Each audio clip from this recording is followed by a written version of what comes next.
Madame, Monsieur, bonsoir. Voici les principaux titres de l'actualité de ce mardi 8 octobre 2013.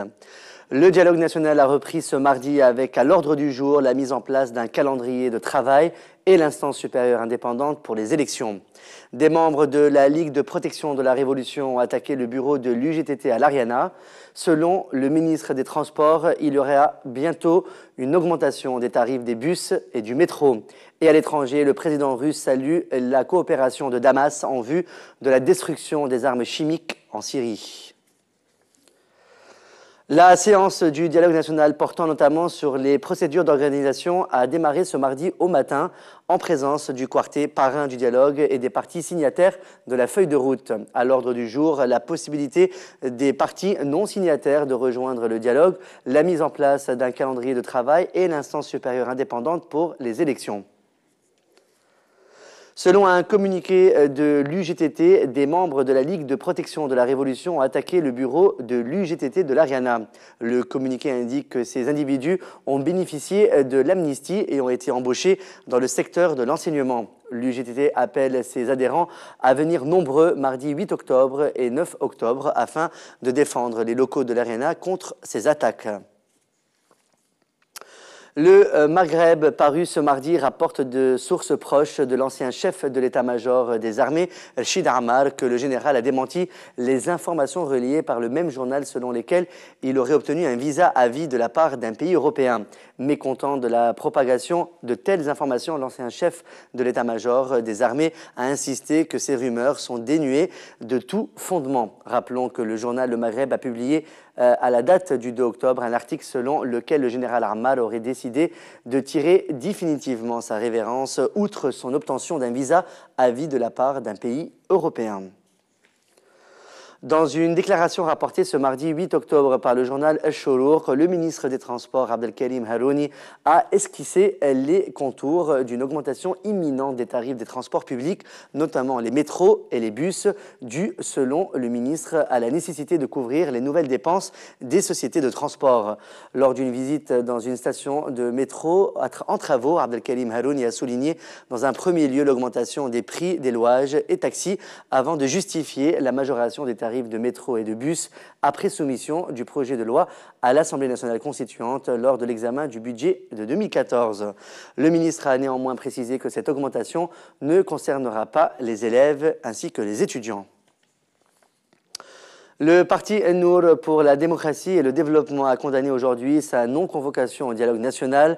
Dans une déclaration à Shams FM, le leader du parti, Salah Ben Abdeslam Awedi, a exprimé son mécontentement face à son exclusion du dialogue national, ajoutant qu'il avait contacté l'UGTT sans avoir reçu de réponse.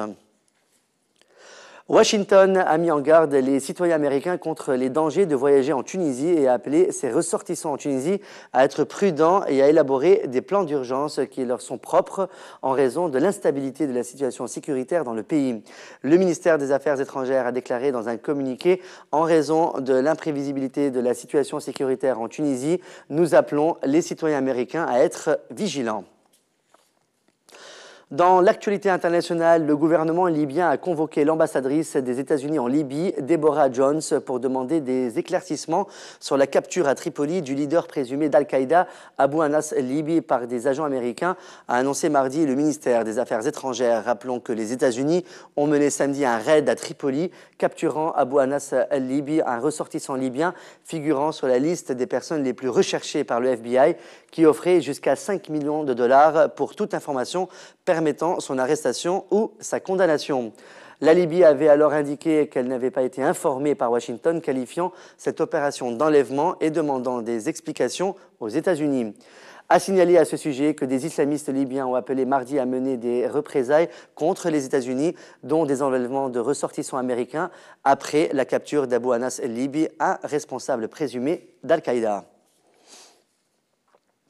Le président russe Vladimir Poutine a salué mardi la coopération de Damas en vue de la destruction des armes chimiques en Syrie, où l'aviation a mené des raids dans la matinée pour contrer une offensive rebelle d'envergure dans le nord-est. Le président Poutine a dit avoir évoqué avec le secrétaire d'État américain John Kerry, en marge du sommet Asie-Pacifique, la conférence de paix dite Genève 2, que Moscou et Washington cherchent à organiser à la mi-novembre. Les États-Unis ne veulent pas qu'Al-Qaïda vienne au pouvoir en Syrie et nous ne le voulons pas non plus. Nous avons des objectifs communs, a-t-il expliqué. Vladimir Poutine a aussi proposé d'inviter des pays à majorité musulmane comme l'Indonésie à la conférence de paix. Nous estimons possible d'élargir le nombre de participants, y compris à de grands États musulmans comme l'Indonésie, hôte du sommet de l'APEC, a-t-il déclaré selon l'agence Itar TASS. Le Parlement européen a donné ce mardi son feu vert à une nouvelle législation anti-tabac, mais a refusé que les cigarettes électroniques soient vendues exclusivement en pharmacie. La cigarette électronique ne sera pas considérée comme un médicament, ont tranché une majorité de députés et pourra donc continuer à être vendue dans les boutiques spécialisées ou chez les buralistes. Ce type de cigarette sera en revanche interdit de vente aux mineurs ainsi que de publicité. La jeune pakistanaise Malala Yousafzai, possible prix Nobel de la paix pour 2013, raconte sa terreur lors de l'attentat des talibans auquel elle a miraculeusement survécu il y a un an et les espoirs qui guident son combat en faveur de l'éducation des filles dans une autobiographie publiée mardi. Coécrit avec la journaliste britannique Christiana Lamb, « Moi, Malala, je lutte pour l'éducation et je résiste aux talibans », raconte la terreur ressentie par l'adolescente de 16 ans quand deux hommes armés sont montés à bord de son bus scolaire le 9 octobre 2012 et lui ont tiré dans la tête. Le livre, publié mardi en anglais dans le monde entier et en français mercredi, décrit la vie de Malala sous le régime des talibans dans la vallée de Swat au nord-ouest du Pakistan. Un livre qu'on vous conseille de lire attentivement. C'est la fin de ce journal. Merci de votre fidélité. On se retrouve demain soir pour une nouvelle édition. Sur ce, passez une bonne fin de soirée sur Tounes Net TV. À demain soir.